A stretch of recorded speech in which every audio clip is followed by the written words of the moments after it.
Nothing can be more frustrating than when you go to sit and watch one of your favorite programs on Showtime and you run into issues streaming it.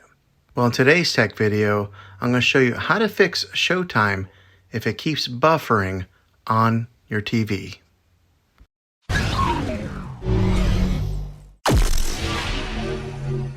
I'm going to show you a few really simple ways to try and solve your problem and get it back up and running again. Now the first one, it's the easiest one to try, and that is to unplug your TV from the wall outlet and wait 60 seconds. Now don't be impatient here, wait the whole 60 seconds, then plug it back in. This is very different from turning your TV on and off with your remote control. This is what we call a hard reset of your TV. So make sure you do this method.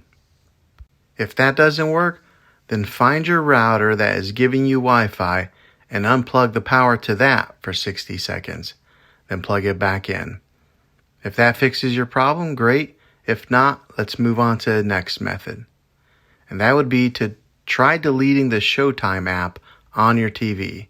Go to wherever the app store is located on your system and remove the app altogether. Then reinstall the Showtime app again. After you reinstall it, you might have to log back in with all your credentials, but hopefully this worked. If this doesn't work, then I would recommend buying an affordable Roku stick or Amazon Fire Stick and plug that into your TV and use it as your main streaming player. You'll be able to access Showtime that way. I'll put links in the description down below of where you can get one. Well, hopefully this video was helpful to you.